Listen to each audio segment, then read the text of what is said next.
Meus irmãos, graça e paz a todos, estamos aqui para mais uma exposição bíblica dessa maravilhosa série que iniciamos na Carta aos Romanos, a principal carta do Novo Testamento e considerada a principal carta do apóstolo Paulo. Estamos no capítulo 15, ou melhor, iremos iniciar o capítulo 15, fazendo a exposição dos versículos de 1 a 13. As últimas exposições, já faz aí 2 meses, né? Nós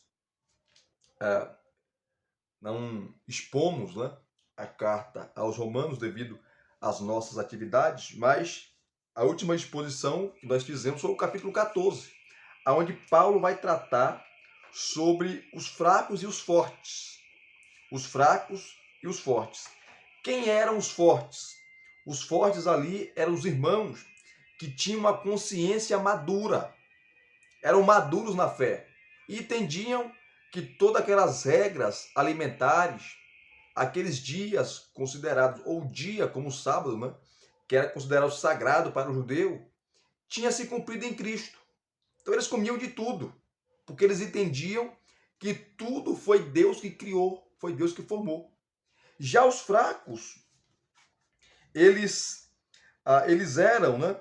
Agora eu gostaria de citar aqui John Stott, no seu comentário da carta aos Romanos, ele fala que os fracos seriam, em sua maioria, cristãos judeus, porque ali em Roma, a igreja de Roma, tinha os gentios e judeus, estavam juntos ali. E os fracos eram os cristãos judeus, cuja fraqueza consistiria no fato de permanecerem de sã consciência comprometidos com as regras judaicas concernentes à dieta e dias religiosos. Quanto à dieta, eles continuavam observando as normas alimentares do Antigo Testamento, comendo apenas coisas limpas. Veja o capítulo 14, versículo 14 e o versículo 20. Além disso, ou se certificavam de que a carne a ser consumida obedecia às exigências do ritual judaico, isto é, que os animais tivessem sido mortos de maneira prescrita, ou dada a dificuldade de garantir isso, simplesmente optavam por abster-se completamente.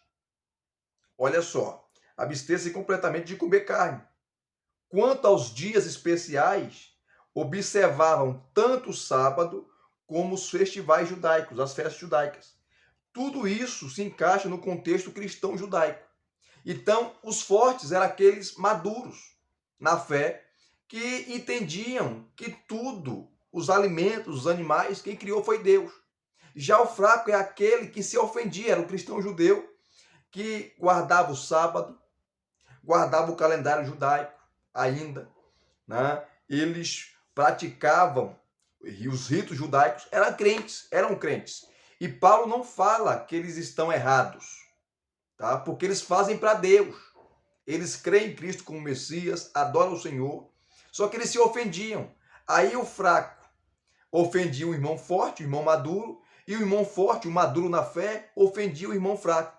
E começou a criar tumultos ali na igreja de Roma, e Paulo escreve o capítulo 14 e o capítulo 15, de 1 a 13, para resolver esse problema, mostrando que as últimas exposições eu gostaria de fazer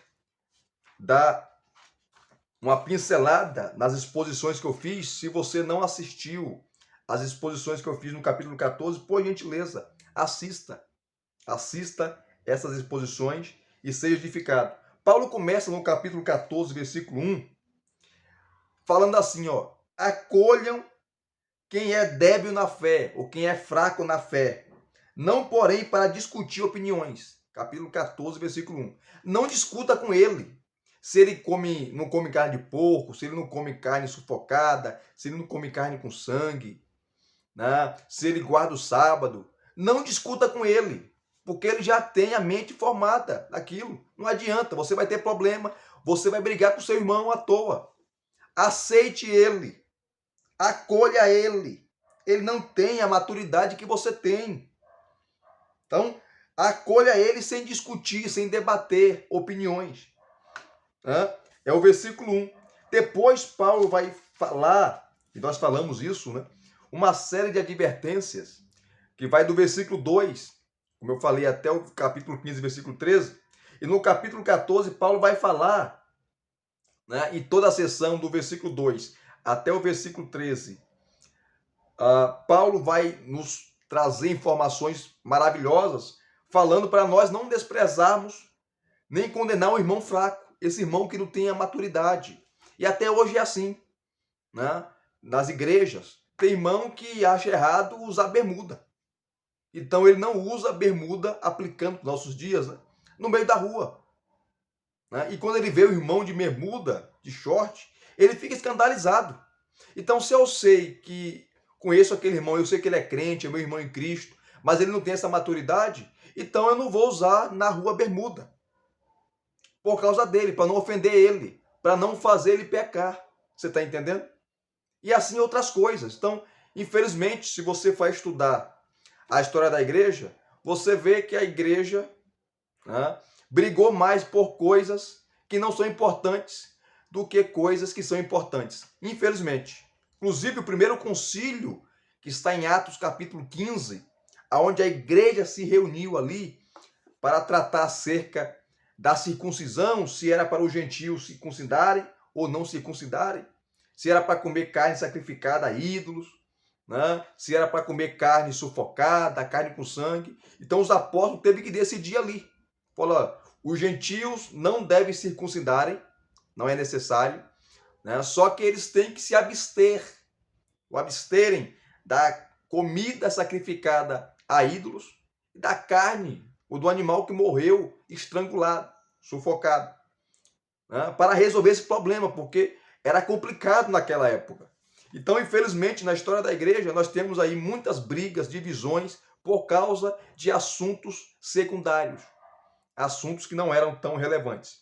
Aí Paulo, né, ele vai tratar aqui de alguns pontos em relação a fracos e fortes na fé.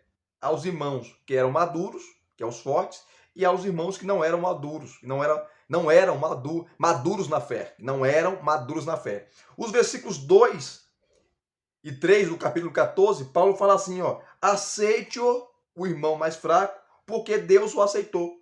Versículos 2 a 3 do capítulo 14. Segundo, aceite-o, porque Cristo morreu e ressuscitou para ser o Senhor dele. Ele também é crente, é seu irmão na fé. Versículos 4 a 9. Depois Paulo fala, né? Depois Paulo fala aqui, trazendo conceitos maravilhosos. Olha só, Paulo fala, terceiro ponto, aceite-o, seu irmão, porque ele é, aceite-o, porque ele é seu irmão. Versículo 10, parte A. Depois, o quarto ponto, Paulo fala, aceite-o, porque todos nós iremos comparecer diante o tribunal de Deus. Versículo 10, parte B, e a versículo 13, parte A. Então você está julgando seu irmão, mas você não é Deus para julgar. Você não é juiz para julgar. Quem vai julgar é Deus. O juiz é Deus. Quem vai separar é Deus. Então aceite ele, aceite-o, porque todos nós, fracos e fortes, judeus e gentios, a igreja irá comparecer diante do tribunal de Cristo. Ele é o juiz. E é ele que vai dar o veredito. Tá? E, continuando aqui, agora o capítulo 15, que é a mesma sessão, tá?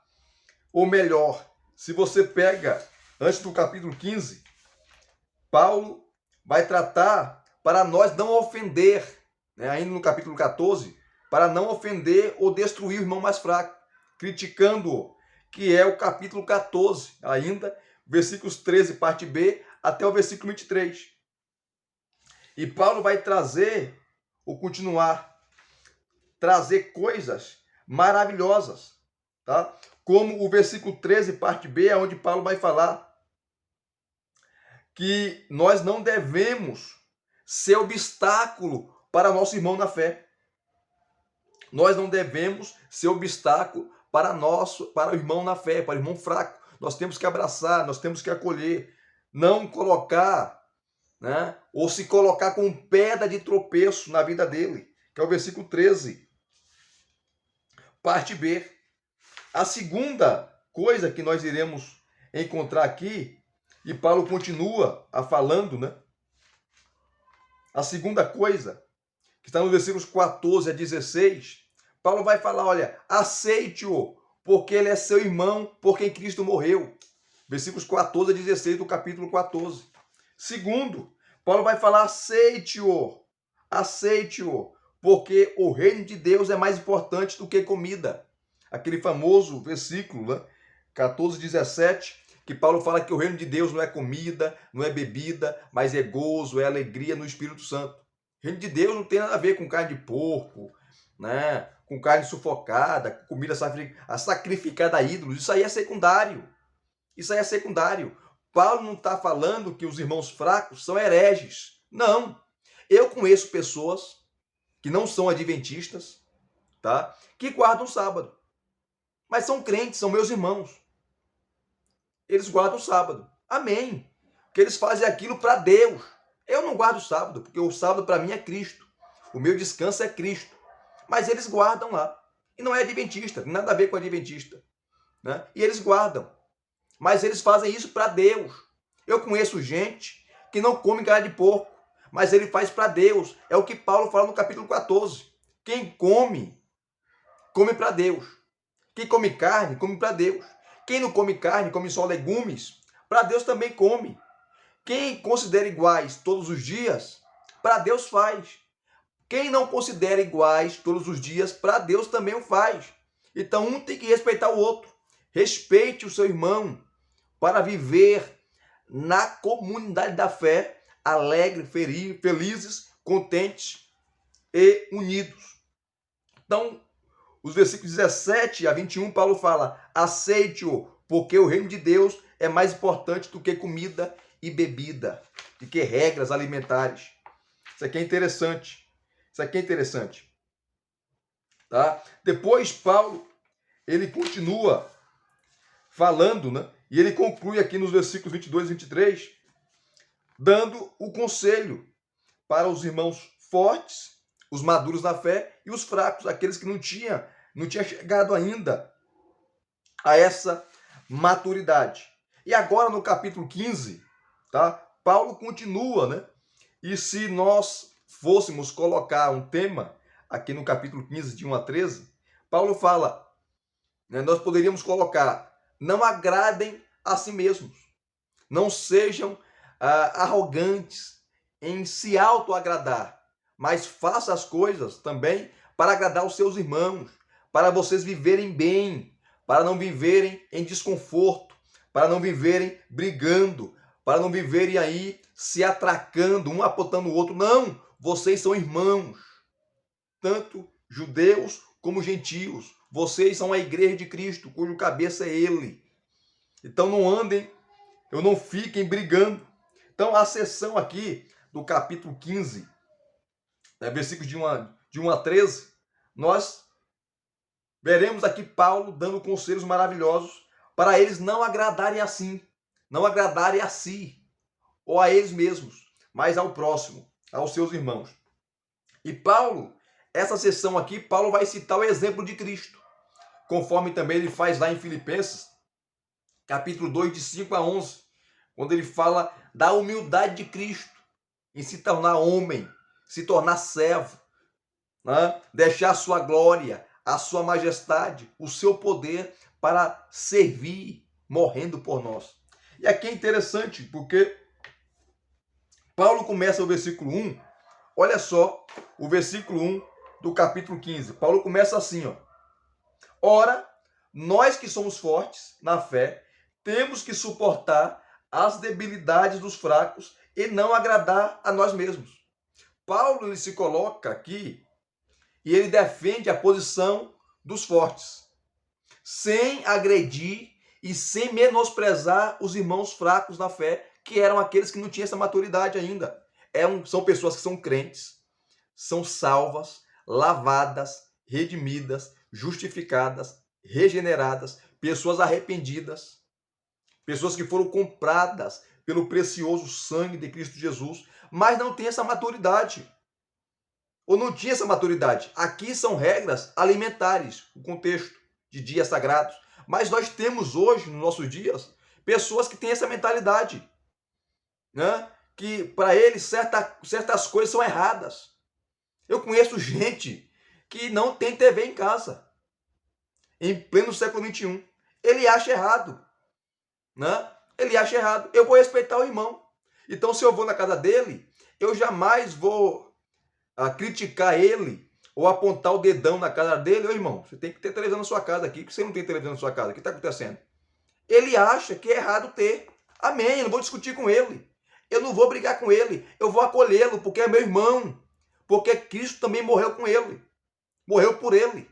Morreu por ele. Né? Assim como roupa, sapato, corte de cabelo. É umas coisas que, pelo amor de Deus, né? Eu não concordo. Mas eu fico para mim, a minha opinião. Porque se eu vou falar para ele, eu posso ofender ele. Eu posso brigar com ele. Eu posso de parar. Ele pode se afastar de mim, ficar com raiva de mim. Então eu evito, né? Eu evito, porque ele é meu irmão. Porque ele não chegou ou não atingiu a maturidade. É o que Paulo fala aqui no capítulo 15, versículo 1. Ora, nós, Paulo se inclui aqui, defendendo a posição dos maduros da fé, tá? Mas Paulo não ofende os fracos da fé, aqueles que não chegaram ainda à maturidade. Ora, nós que somos fortes na fé, temos de suportar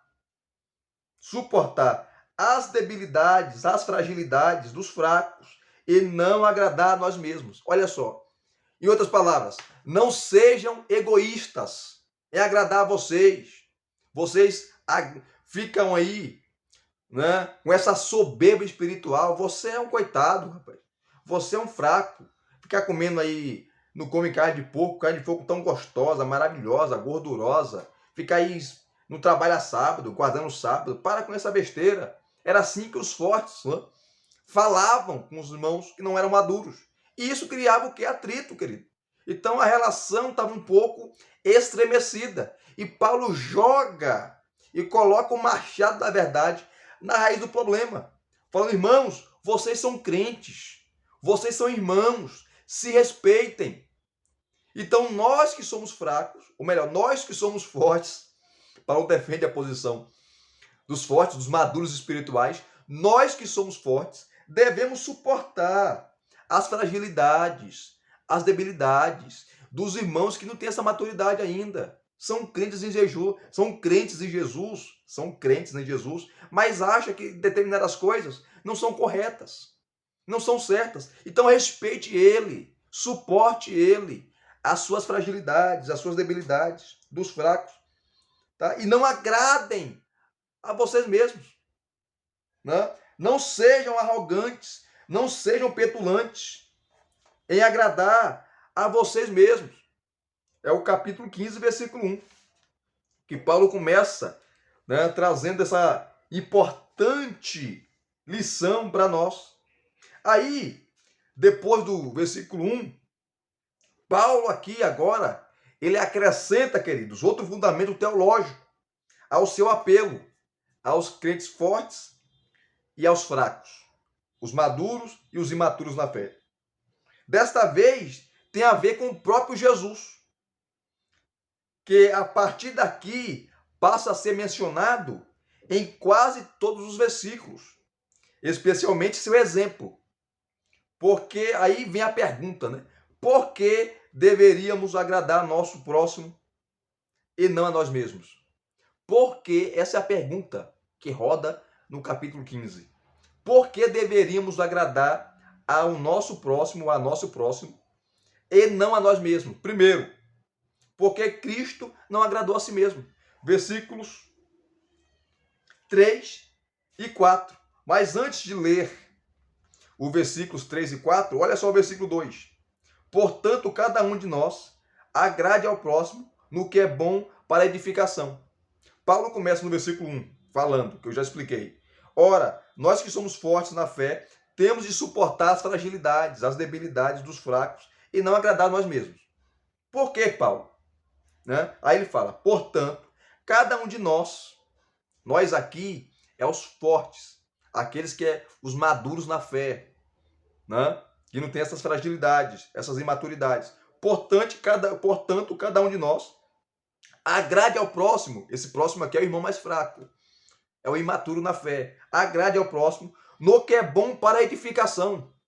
Então, se é para edificação, você fala. Se é para causar tumulto, se é para causar briga, se é para causar discórdia, dissensões, divisões, não faça isso. Faça ou fale aquilo que vai levá-lo à edificação. E por quê? Mais uma vez vem a pergunta. Nós devemos agradar o nosso próximo, o nosso irmão na fé, aquele que não tem maturidade, e não a nós mesmos. Porque Cristo não agradou a si mesmo. Olha os versículos 3 e 4. Porque também Cristo não agradou a si mesmo, que te insultavam. Porque Cristo não agradou a si mesmo. Pelo contrário, como está escrito, os insultos dos que te insultam caíram sobre mim. Pois tudo o que no passado foi escrito, para o nosso ensino foi escrito, a fim de que, pela paciência e pela consolação das Escrituras, tenhamos esperança. Paulo cita aqui, isso aqui é interessante, né? O Salmo 69. Né? Mas, olha só, em vez de se referir-se, diz John Stott, especificamente à encarnação, ou mesmo a algum incidente da vida de Cristo, como homem encarnado, Paulo vai buscar no Salmo 69 uma referência que descreve vividamente os sofrimentos injustos de um homem íntegro. Essa passagem é citada 4 vezes no Novo Testamento, com referência a Cristo, sendo considerada uma predição messiânica. Nela, o versículo 9 inclui as palavras citadas aqui por Paulo, quando ele fala, como está escrito, as injúrias daqueles que te insultam caíram sobre mim. É como dizer que, para simbolizar sua recusa de agradar a si mesmo, Cristo identificou-se tão completamente com o nome, a vontade, a causa e a glória do Pai, que os insultos que seriam dirigidos a Deus caíram sobre ele. É o significado. O fato de Cristo haver cumprido a profecia de Salmo 69, verso 9, leva Paulo, o apóstolo Paulo, a um ligeiro desvio de assunto. Rapidamente, ele sai do assunto e depois volta. Assim ele discorre acerca da natureza, do propósito da Escritura do Antigo Testamento. Aí entra o versículo 4, quando ele fala, pois tudo o que foi escrito no passado está na lei, nos profetas, a Escritura, foi escrito, primeiro, para nos ensinar. Então a Escritura é como uma pedagoga para nos ensinar, de forma que por meio da perseverança e do bom ânimo procedente das Escrituras, mantenhamos nossa esperança. E que esperança é essa? A palavra esperança no Novo Testamento não tem nada a ver com o contexto de hoje, né? Onde esperança é algo que não é uma certeza, é algo que pode acontecer ou não pode acontecer. Não.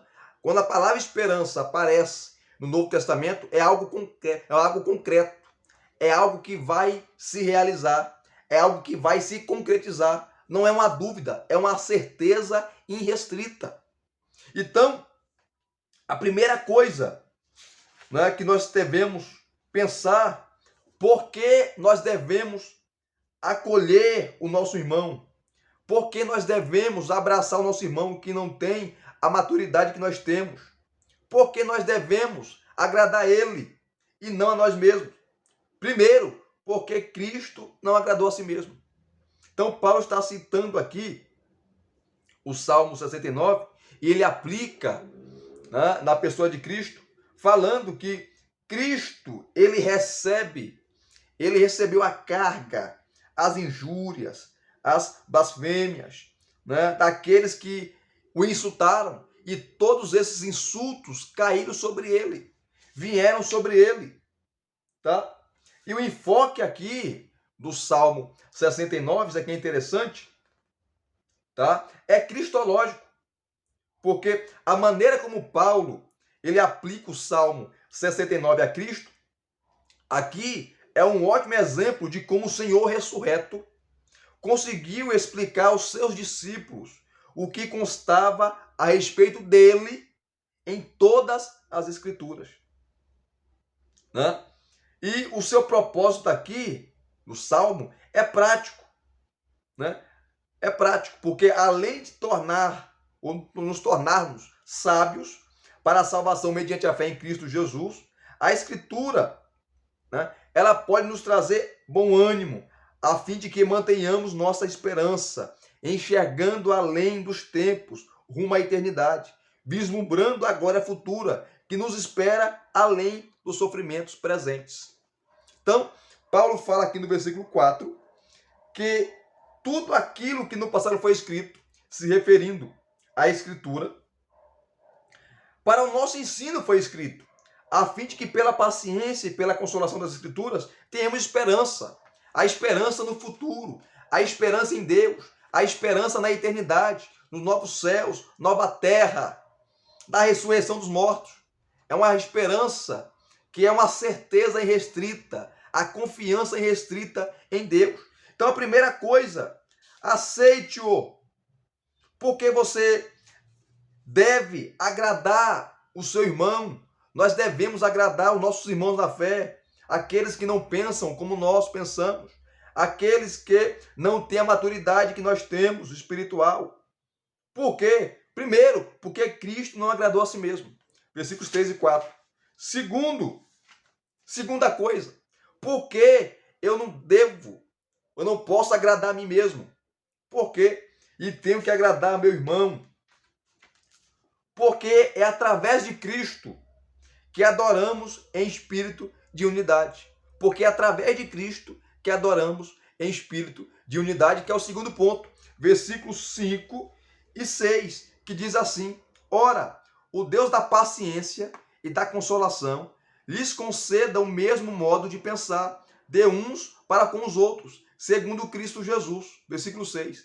Para que vocês, unânimes e a uma só voz, glorifiquem o Deus e Pai de nosso Senhor e Salvador Jesus Cristo.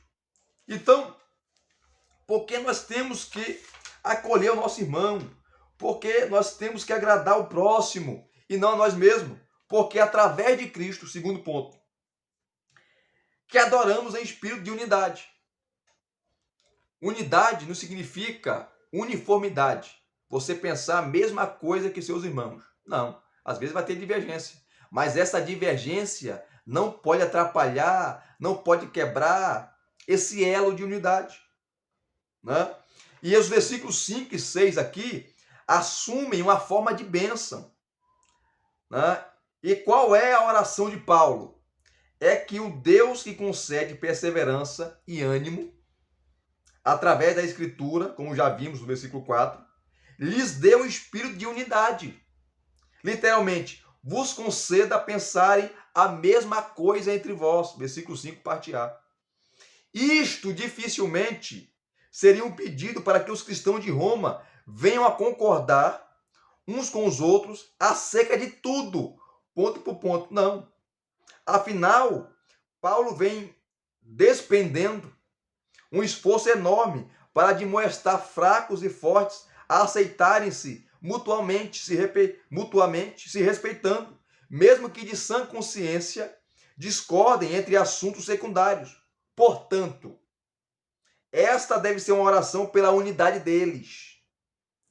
Unidade de mente no que tange aquilo que é o essencial, não as coisas secundárias. Então, vocês devem estar unidos, porque vocês são crentes, vocês são salvos, remidos, lavados, redimidos, justificados, mediante a fé em Cristo Jesus. E vocês devem pensar ou colocar o seu foco naquilo que é essencial. Tá? E qual é a petição de Paulo? A petição de Paulo aqui, nos versículos 5 e 6. Olha só. Primeiro, Deus lhes dê um espírito de unidade segundo Jesus Cristo. Versículo 5, parte B. Isto aqui parece indicar que a unidade cristã é a unidade em Cristo, que a própria pessoa de Jesus Cristo é o foco de nossa unidade. Olha só. E que, portanto, quanto mais concordamos com Ele e acerca dele, mais iremos concordar uns com os outros. Vai acabar a divergência. Qual é, porém, o propósito dessa unidade de mente? É para que possamos dispor-nos a uma adoração conjunta a Deus. Que ele fala, para que com um só coração e uma só boca vocês glorifiquem a Deus e Pai de nosso Senhor Jesus Cristo, que é o versículo 6.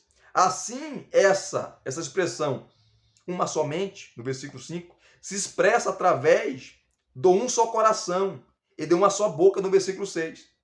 Aliás, sem essa unidade de mente acerca de Cristo, é impossível haver unidade de coração e de boca na adoração a Deus. Então, aqui os versículos 5 e 6 é o apelo à unidade cristã. Vocês são irmãos, vocês são da mesma família, a igreja de Deus. Então, recapitulando, o primeiro ponto, porque eu devo agradar ao próximo, o meu irmão, e não a mim mesmo, porque Cristo não agradou a si mesmo. Versículos 3 e 4. Segundo, porque é através de Cristo que adoramos em espírito de unidade, versículos 5 e 6. Terceiro, porque Cristo os aceitou. Porque Cristo os aceitou. Paulo está falando em relação ao irmão mais fraco, aqueles que não tinham maturidade, aqueles que guardavam dias sagrados, as festas judaicas, o calendário judaico ainda, né? Aqueles que não comiam carne de porco, faziam separação aí, comiam legumes, mas eram crentes, mas ainda guardavam esses requisitos da sua antiga religião, do judaísmo. Então, o terceiro ponto está no versículo 7. Por quê? Porque nós devemos agradar os nossos irmãos, agradar o próximo e não a nós mesmos, porque Cristo os aceitou. O versículo 7. Aí Paulo fala, versículo 7. Portanto, né, essa palavra portanto aqui é a mesma coisa. Irmãos, sabendo da unidade da igreja, que vocês são unidos em Cristo, que vocês foram salvos, redimidos, são justificados mediante a fé, não vale a pena brigar, não brigue por isso. Portanto, acolham uns aos outros, fracos e fortes, acolham uns aos outros, como também Cristo acolheu vocês para a glória de Deus. Em outras palavras, o texto é autoexplicativo. Assim como Cristo acolheu vocês, assim como Cristo salvou vocês, assim como Cristo redimiu vocês, assim como Cristo justificou vocês, santificou, perdoou, lavou com seu sangue, sem ter preconceito com vocês, vocês devem se autoacolherem. Acolham uns aos outros, como também Cristo acolheu vocês para a glória de Deus. Pare de brigar, pare de discutir, pare de ficar com picuinha. Vocês são irmãos em Cristo. Infelizmente, até hoje, né? Essas brigas, essas coisas acontecem. Nós brigamos por aquilo que não é essencial. Se é para brigar, vamos brigar por aquilo que é essencial, mas com amor. Se é para discordar, vamos discordar, mas sem ofender, sem apontar o dedão, sem xingar, sem colocar a unidade da igreja em xeque. Então vamos parar com isso. O centro aqui é Cristo, é a pessoa de Cristo. Nós adoramos a Cristo, nós servimos a Cristo, nós cultuamos a Cristo. Ele é nosso Senhor, Ele é nosso Deus, Ele é o nosso intercessor, Ele é o nosso sumo sacerdote eterno, Ele é o Deus, Ele é Rei, Ele é todo-poderoso. Então acolham uns aos outros, assim como também Cristo acolheu vocês, nós, para a glória de Deus. É o terceiro ponto. É um terceiro ponto que é autoexplicativo. O terceiro ponto é autoexplicativo. Isso aqui é maravilhoso, queridos. E nós temos que entender, e nós temos que compreender. Então, devemos viver em unidade, porque Cristo os aceitou, versículo 7. Quarto ponto, está nos versículos 8 a 13. Tá? 8 a 13. 8 a 13. Porque devemos aceitar o nosso próximo, agradar o nosso próximo e não a nós mesmos. Quarto ponto, porque Cristo se tornou servo. Ele, sendo Senhor, se tornou servo. Isso fala de humildade. Olha só os versículos 8 a 13. Pois digo que Cristo foi constituído ministro da circuncisão, em prol da verdade de Deus, para confirmar as promessas feitas aos nossos pais, falando dos patriarcas, Abraão, Isaque e Jacó. Versículo 9. E para que os gentios glorifiquem a Deus por causa da sua misericórdia, como está escrito. Aí ele vai fazer uma série de citações, 4 citações aqui, no Antigo Testamento. Como está escrito. Por isso eu te glorificarei entre os gentios, as nações, e cantarei louvores ao teu nome. Versículo 10. E também diz, alegre-se, ó gentios, nações, com o povo de Deus. Versículo 11. E ainda, louvem o Senhor, todos vocês, gentios, e todos os povos o louvem. Versículo 12. E também Isaías diz, virá a raiz de Jessé, aquele que se levanta para governar os gentios. Nele, os gentios, as nações, esperarão. Que passagem maravilhosa, né? E o versículo 13, Paulo conclui. E o Deus da esperança encha vocês de toda alegria e paz na fé que vocês têm, para que sejam ricos de esperança no poder do Espírito Santo. Que maravilha! Então, por que nós devemos viver em unidade, em amor, não agradar nós mesmos, mas agradar o nosso próximo, o nosso irmão na fé? Quarto ponto, porque Cristo se tornou servo. Cristo veio para servir. Cristo veio, né? Ele sendo, Paulo fala, e essa passagem tem uma semelhança, né, com Filipenses 2, de 5 a 11. Paulo fala que ele sendo Deus, ele nunca deixou de ser Deus, mas ele sendo Deus, não usou por usurpação ser igual a Deus, mas ele se humilhou, ele deixou por um momento a sua glória, ele deixou por um momento a sua habitação, ele deixou por um momento o seu lar celestial, ele deixou por um momento todas as suas benesses para se tornar homem, se tornar servo. E ele é o verbo de Deus. E aqui está o mistério da encarnação do verbo. O verbo se fez carne, habitou entre nós. Um Deus que serve.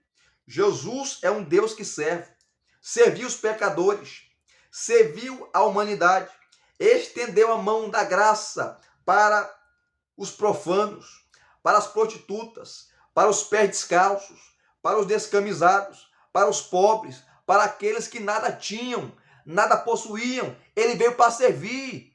Então, assim como Jesus era servo, se tornou servo aqui na terra, nós também, como seus discípulos, devemos servir. E servir a quem, Elias? Servir o próximo, servir o nosso irmão na fé, estender a mão da graça, estender a mão da misericórdia. E vamos entender aqui essas 4 citações do Antigo Testamento, que Paulo fala dos gentios louvando a Deus, adorando a Deus. Nós já fizemos a exposição dos versículos dos capítulos 9, 10 e 11, onde Paulo trata do futuro da nação de Israel. E fala também, citando várias passagens da Escritura, como de Isaías, como de Oséias, mostrando que lá no Antigo Testamento, Deus já estava falando que ia chamar de povo aqueles que não eram povo, falando dos gentios. E judeus e gentios são o povo de Deus, é a igreja. Deus não tem 2 povos, Deus não tem 3 povos, é um único povo. Judeus e gentios fazem parte da igreja, o corpo de Cristo, cujo cabeça é ele. Isso aqui é interessante, tá? Com o versículo 8, Paulo aqui, queridos, ele desliza quase, né, imperceptivelmente da unidade dos fracos. e fortes através de Cristo, para a unidade dos judeus e gentios, através desse mesmo Cristo, mostrando que é um só povo. Em ambos os casos, as unidades visa a adoração, a fim de que eles glorifiquem a Deus juntos. Contudo, a gramática dos versículos 8 a 9, diz John Stott, é certa. Aí ele cita aqui a NVI. Vejamos o que diz o texto da NVI. Pois eu lhes digo que Cristo se tornou servo dos da circuncisão, os judeus, por amor à verdade de Deus, para confirmar as promessas feitas aos patriarcas, a fim de que os gentios glorifiquem a Deus por sua misericórdia. O que está claro é que as duas frases, diz John Stott, complementares, uma acerca dos judeus e a verdade, aliás, veracidade de Deus, e a segunda acerca dos gentios e a misericórdia de Deus. Porém, qual a relação entre eles? Diz John Stott, ele faz a pergunta. Muitos comentaristas preferem separar as duas orações das solenes palavras de abertura. Pois eu lhes digo, que começa assim, né? Mas como o contexto ressalta a obra de Cristo, quem sabe o melhor seria colocá-las em uma introdução mais longa. Eu lhes digo que Cristo se tornou servo dos judeus. Aí o seu papel de servo dos judeus, isto é, como Messias judaico, é visto como tendo dois propósitos paralelos. Primeiro, confirmar as promessas feitas aos patriarcas, Abraão, Isaque e Jacó. E segundo, incorporar também os gentios, que fazem parte, que são descendência espiritual de Abraão, que seguem as mesmas pegadas de fé de Abraão. Nós também somos filhos de Abraão. O ministério de Cristo com os judeus deu-se por amor à verdade de Deus, no propósito de demonstrar a sua fidelidade às promessas da aliança, enquanto que o seu ministério com os gentios, com as nações, conosco, foi devido à sua misericórdia, o seu amor, a sua graça. Uma misericórdia sem aliança. Pois, embora haja no Antigo Testamento muitas profecias relativas à inclusão dos gentios, aliás, a promessa feita a Abraão foi a de que as nações seriam abençoadas por intermédio de sua posteridade. Mesmo assim, Deus não fez com os gentios nenhuma aliança que se comparasse ao seu pacto com Israel, com os judeus. Consequentemente, diz aqui John Stott, foi em sua misericórdia para com os gentios, assim como foi em fidelidade para com Israel, que Cristo se tornou servo, ou tornou-se servo, para benefício de ambos. Olha que maravilha.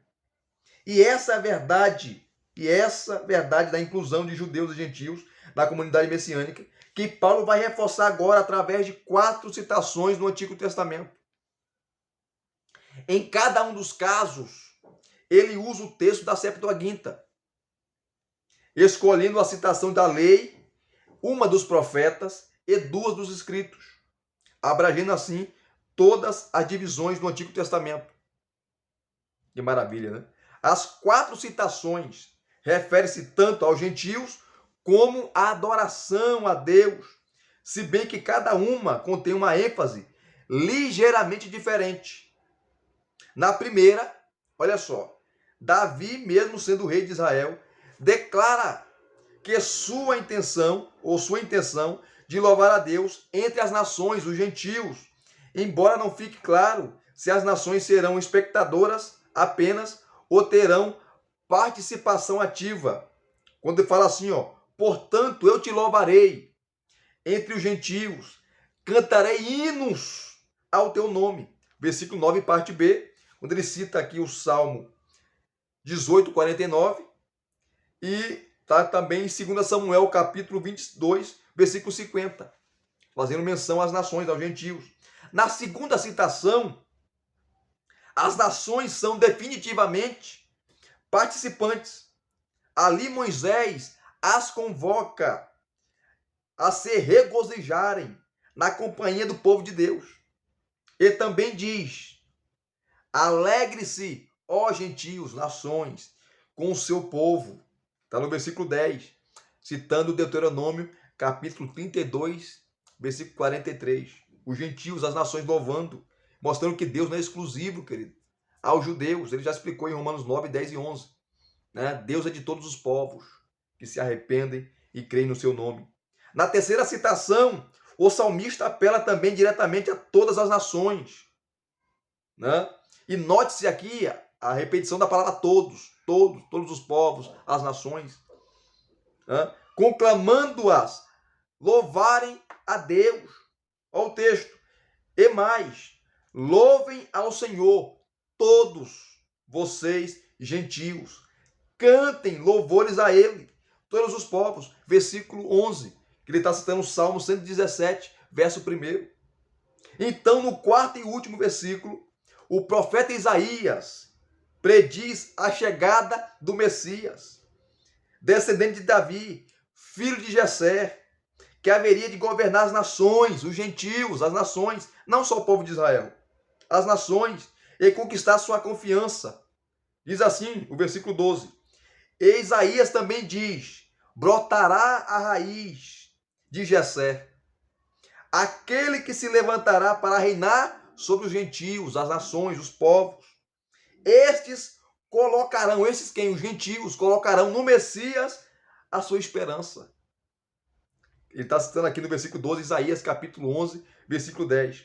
Portanto, o Messias seria concomitantemente a raiz de Jessé e a esperança dos gentios, das nações, dos povos. Então aqui agora Paulo conclui a longa sessão ético-doutrinária de sua epístola com uma outra bênção. Quanto à primeira, veio o versículo 5, né, que nós já falamos aqui.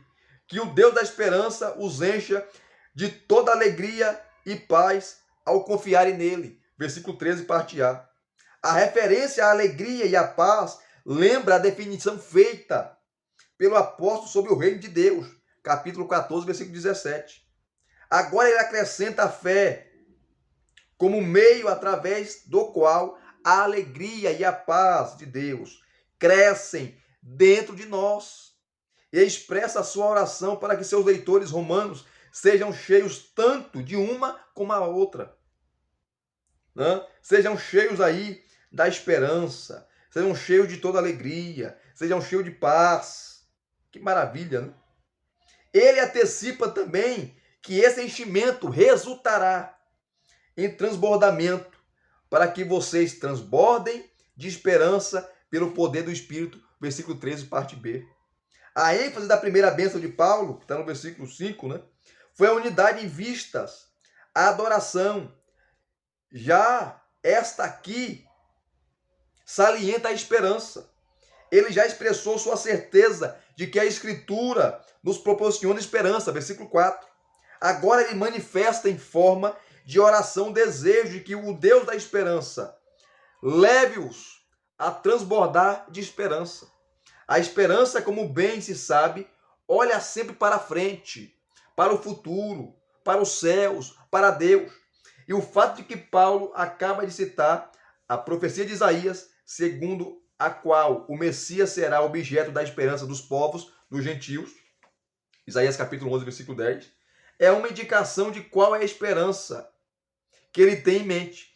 Paulo aguarda ansiosamente o tempo em que virá a plenitude, tanto de Israel como dos gentios, conforme ele fala lá no Romanos, capítulo 11, o versículo 12 e o versículo 25.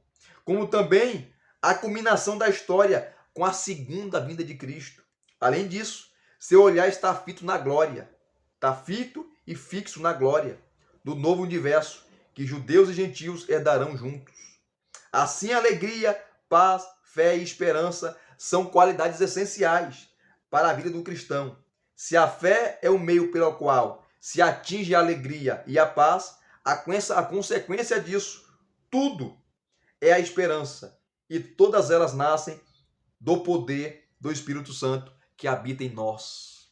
Então, o que nós aprendemos nessa exposição, os capítulos 14 e 15, é a sessão sobre fracos e fortes, que o que deve nortear a nossa relação, A nossa unidade é o amor. É o amor, é a compreensão, é não falar para ofender o seu irmão, para maltratar ele, porque ele pensa diferente de algumas coisas de você, porque ele tem algumas atitudes diferentes. Mas em relação ao essencial, nós concordamos, porque nós somos filhos de Deus. Nós temos o mesmo Senhor, o mesmo Salvador. Foi Ele que nos salvou, nos justificou. Então nós não devemos agradar a nós mesmos, mas agradar o próximo, tratando-o bem, tratando-o como nosso irmão, como nosso companheiro, como aquele por quem Cristo morreu, aquele por quem Cristo deu a sua vida. Essa é a mensagem aqui. Não briguem por causa de sábados, de festas, por causa de comida, por causa de bebida, porque o reino de Deus está acima disso. Não briguem por aquilo que não é essencial. Não briguem por aquilo que não é ou não tem importância maior. Não façam isso. Se respeitem. Vivam em harmonia, em adoração a Deus. Porque vocês, judeus, não têm proeminência em relação aos gentios. Não tem.